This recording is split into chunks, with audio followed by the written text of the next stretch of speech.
सबसे पहले तो बात करते हैं आज के एहतजाज के हवाले से। हुकूमत ने और अपोजिशन ने दोनों जानिब से एहतजाज का ऐलान किया गया है। अपोजिशन जो है वो इमरान खान साहब की कॉल है, जबकि साथ ही उलमा इकराम की कॉल भी है कि जो कुछ मुरीद के में किया गया, जो सानिया हुआ मुरीद के में, उसके बाद काफ़ी रद्द अमल है।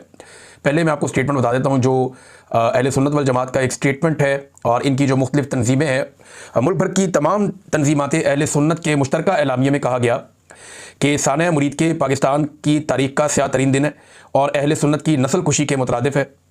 इस पर फिलफौर आज़ादाना अदालती कमीशन तश्कील दिया जाए। हुकूमत तहरीक लबैक के साथ फौरी तौर पर नतीजा खेज मुज़ाकरात शुरू करे। अहले सुन्नत की मसाजिद, मदारिस, खानकाहों और घरों पर छापे फिलफौर बंद किए जाएँ। तहरीक लबैक के गिरफ्तार कायदीन और कारकुनों को फौरी रिहा किया जाए। शहदाए सानिया मुरीद के की लाशें वुरसा के हवाले की जाएँ। ज़ख्मियों को इलाज की बेहतरीन सहूलियात फराहम की जाएँ। मुल्क भर की मसाजिद में 17 अक्टूबर को नमाज जुमा में सानिया मुरीद के ख़िलाफ़ मज़हबती करारदादें पेश की जाएंगी। अच्छा जी, अब ये इस हवाले से इनका है और वो कह रहे हैं जी कि इसको एहतजाज भी करेंगे और इस दिन के हवाले से स्याह तरीन दिन भी उन्होंने करार दिया। ये एक मुश्तरका एलामिया उनकी जानिब से आ गया, जबकि इस बात का हुकूमत को खदशा है कि जुम्मे वाले दिन लोग निकल कर इज्तिमाअत करेंगे और मुख्तलिफ मसाजिद के बाहर निकल कर एहतजाज करेंगे। इस एहतजाज को पाकिस्तान का रवायती मीडिया बिल्कुल नहीं दिखाएगा। मना कर दिया गया मीडिया को कि आपने नहीं दिखाना, और सोशल मीडिया पे जो लोग दिखाएंगे उनके बारे में भी क्रैकडाउन किया जाएगा। ये हुकूमत ने पहले से ही मनसूबाबंदी की है कि तहरीक लबैक के सोशल मीडिया को भी कुचल दिया जाएगा।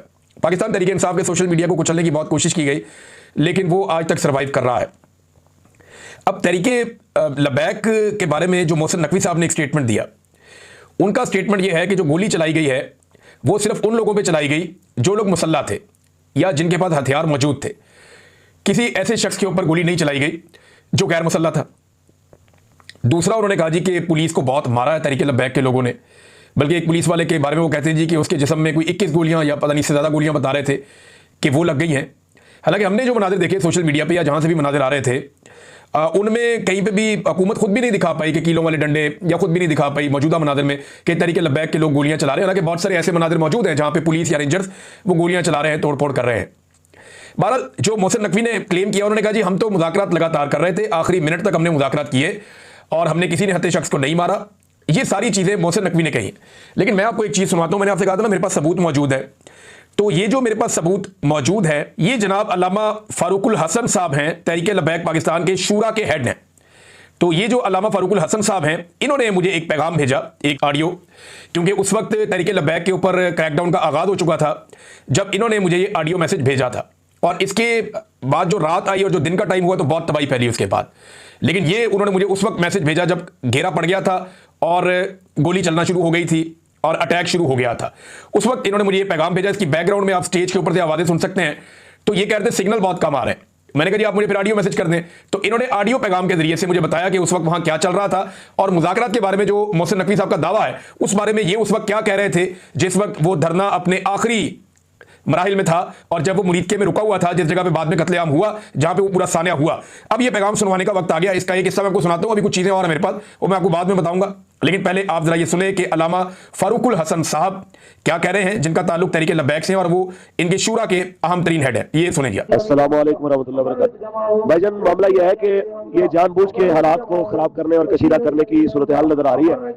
कल हम यहाँ से जा रहे थे तो रात को हमारे मुज़ाकराती कमेटी के सरबराह डॉक्टर शफीक अमीनी साहब से हुकूमती एक जिम्मेदार की बात हुई। उन्होंने कहा जी आप कारवां को रोक दें मुरीद के में, तो हम आपसे बातचीत करते हैं। तो कारवां यहाँ पे रुक गया। तो उसके बावजूद यहाँ पे यानी आज पूरा दिन गुजर गया इसी इंतजार में। उनकी तरफ से दोबारा कोई रब्ता नहीं हुआ मुज़ाकरात के लिए, और उल्टा ये हुआ कि जहाँ पे तहरीक के साथ वाबस्ता लोग मसाजिद के या मदारिस के सरबराह थे, उनके घर गिराए जा रहे हैं, उनकी मसाजिद को मदारिस को सील किया जा रहा है और यहाँ पे भी फोर्सेस जमा की जा रही है। रेंजर की एक बड़ी तादाद और पुलिस की जो है वो इसके कुर्ब जवान में। मैं ये समझता हूँ कि यह जानबूझ के इश्तियाल दिलाने वाली हरकतें हैं और हमारी तरफ से अगर ये कहा जा रहा है कि ये कोई सख्त मौक़िफ़ के साथ है, तो बात सिर्फ इतनी सी है कि हम मुज़ाकरात के लिए हमने कहा है कि भी आप टेबल पे कुछ संजीदा बंदे बिठाए, या हमसे बात समझ लें या हमें बात समझा दें, तो ये मामला 1 घंटे में हल हो सकता है।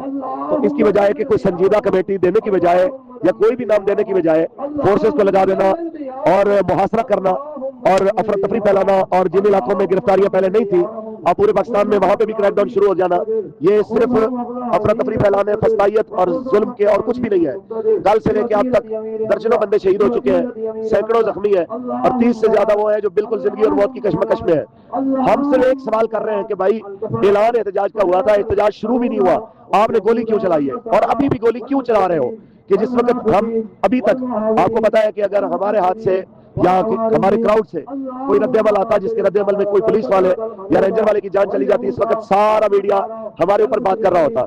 लेकिन अब तक किसी एक भी सिक्योरिटी फोर्सेस के जवान का जान बाक ना होना और सिर्फ हमारी लाशों का गिरना, ये इस चीज की अलामत है कि हमसे बड़ा पुरअमन कोई नहीं है। लेकिन यहाँ पे सूरत हाल ऐसी है कि दुनिया के सामने ये पता नहीं क्या साबित करना चाह रहे हैं। लेकिन मैं इस मौके पे कहूंगा, आप तमाम साथी जितने भी सहाफी हजरात हैं, आप इस मामले में हमारी आवाज को लोगों तक पहुंचाएं। अच्छा जी, ये आप सुन रहे थे अल्लामा फारूकुल हसन साहब को, जो शूरा के हेड हैं, और इनका इसी नाम से मेरे पास मोबाइल नंबर सेव है। मैं कोई इनसे पहले राब्ते में नहीं था, मुझे इनके लोगों ने रब्ता करवाया था कि लब्बैक के जो पार्टी के मुख्तलिफ लोग हैं, कोई एक जर्नलिस्ट हैं वो भी बीच में थे, मैं उनका नाम नहीं लूँगा because he is in Pakistan, उनके भी मेरे पास मैसेजेस हैं।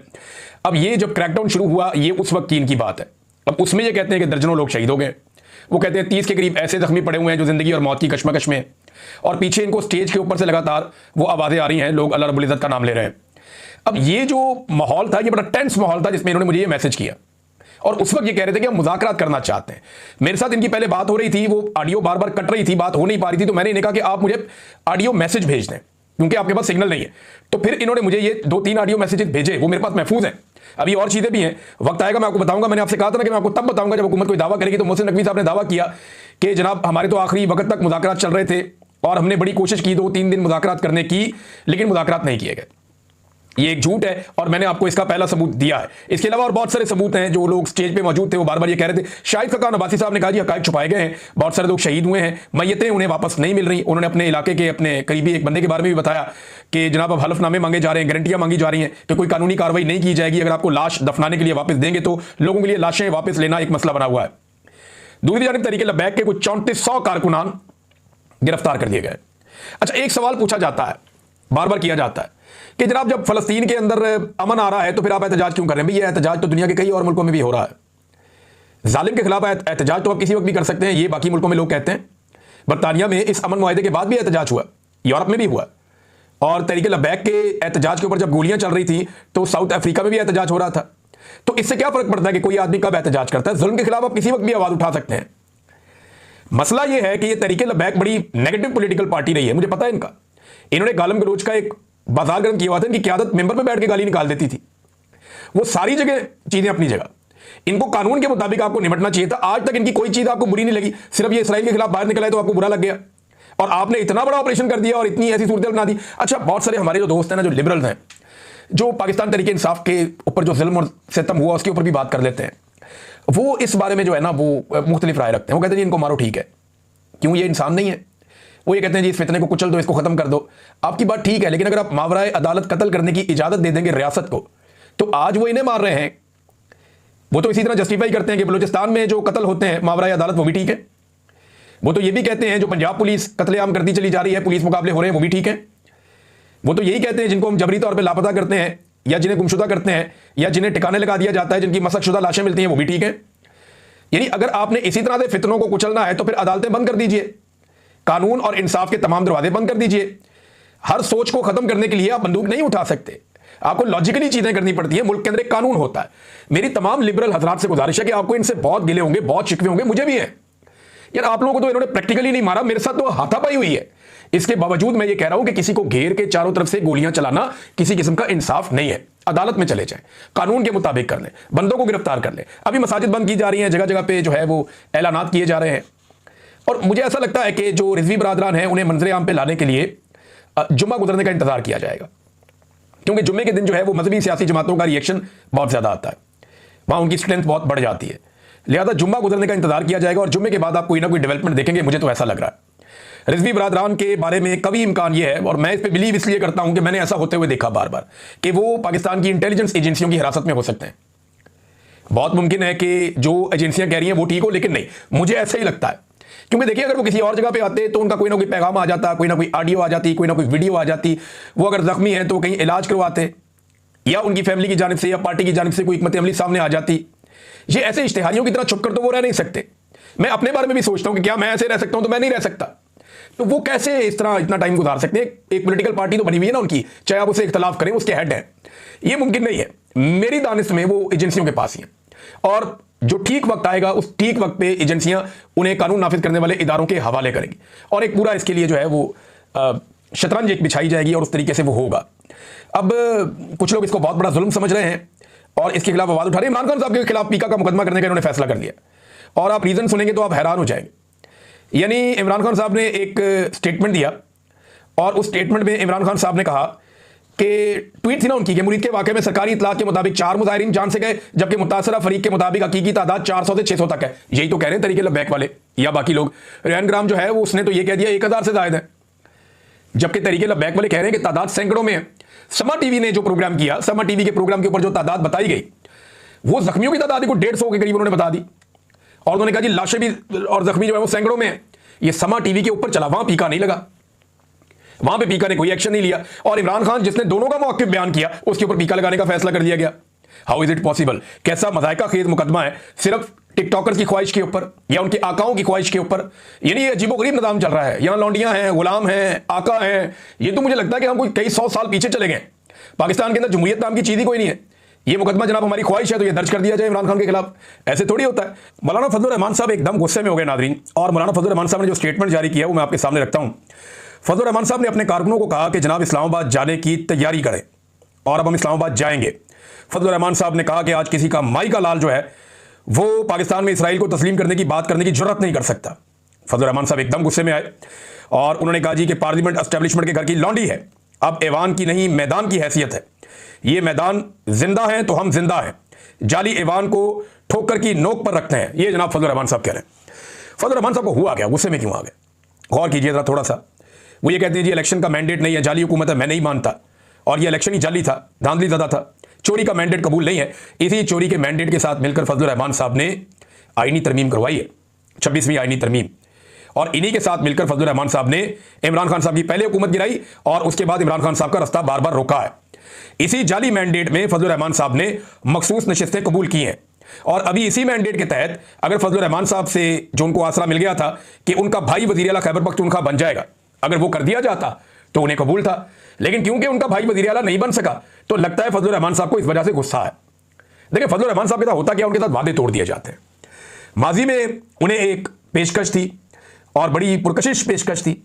फजलुर रहमान साहब को लगता था कि उन्हें सदर पाकिस्तान बनाया जाएगा, नहीं बनाया गया, उन्हें इस्तेमाल कर लिया गया टिश्यू पेपर की तरह।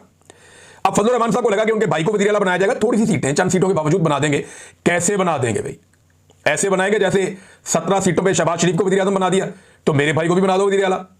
लेकिन नहीं बनाया गया ना। प्रॉब्लम यह है कि क्यों नहीं तोड़े पाकिस्तान तहरीक इंसाफ के बंदे, चादर और चार दीवारी का तकद्दुस क्यों पामाल नहीं किया, बंदे गायब क्यों नहीं किए, लापता क्यों नहीं किए, अगवा बराए बयान क्यों नहीं हुआ, और प्रेशर क्यों नहीं डाला गया एस्टेब्लिशमेंट की जानिब से, जैसा प्रेशर शहबाज शरीफ और उनकी फैमिली के लिए बनाया गया था। फजलुर रहमान साहब का शिकवा जायज़ है, उनकी उम्मीदें बहुत बढ़ जाती हैं इस निज़ाम से, और फजलुर रहमान साहब हमेशा तारीख की गलत सिमत जाकर खड़े हो जाते हैं, जिसकी वजह से अवाम में उनकी मकबूलियत मुतासर हो रही है। अवाम में जो लीडर जितना नीचे जाता है ना, एस्टेब्लिशमेंट की नज़रों में उसकी औकात कम होती चली जाती है, और फजलुर रहमान साहब लगातार अपनी सियासी हैसियत को कमज़ोर करते चले जा रहे हैं। नाज़रीन, फजलुर रहमान साहब का तो ये स्टेटमेंट है। इमरान खान साहब ने जो ऑफर की हुई है कि मैं करवा देता हूँ अफगानिस्तान के साथ मामला हल, इसके ऊपर हुकूमत को संजीदगी से सोचना चाहिए। उसकी वजह यह है कि आज वो एक ऐसा लीडर है जो आपके मामला तय करवा सकता है। आपको अफगानिस्तान से जो इस वक्त हुकूमत है उससे नफरत हो या मोहब्बत हो, कोई फर्क ही नहीं पड़ता भाई, उनकी हुकूमत वहां पे है। सऊदी अरब में बादशाहत है, दुबई में बादशाहत है, कतर में, बाकी मुल्कों में बादशाहत है। अगर आपको वहां फर्क नहीं पड़ता तो अगर डिक्टेटरशिप वहां पे अफगानिस्तान में, तो उससे आपको क्या फर्क पड़ता है? वहां पे जो मर्जी निजाम रहे भाई। ये तो नहीं हो सकता ना कि एक जगह उसी चीज के ऊपर आपके ठीक है, दूसरी जगह आपके नहीं ठीक नहीं है। तालिबान से आपको नफरत हो सकती है, उनकी सोच से आपको नफरत हो सकती है, लेकिन उनका एक अलग मुल्क है, वो अपने मुल्क में अब जो मर्जी करे। इससे पहले वहां पे एक लिबरल हुकूमत थी, वो भी आपको पसंद नहीं थी, आपके उनके साथ ताल्लुकात ठीक नहीं थे, तो पाकिस्तान ने हमेशा यहां बिगाड़ के रखी। इंडिया कितना सियाना निकला। इंडिया के बेहतरीन ताल्लुकात थे अशरफ गनी से, और बेहतरीन ताल्लुकात थे इंडिया के हामिद करजई से भी, लेकिन जब वो कठपुतली हुकूमतें खत्म हो गई तो ये तालिबान फाते बन गए, इन्होंने इक्तदार पे कंट्रोल कर लिया।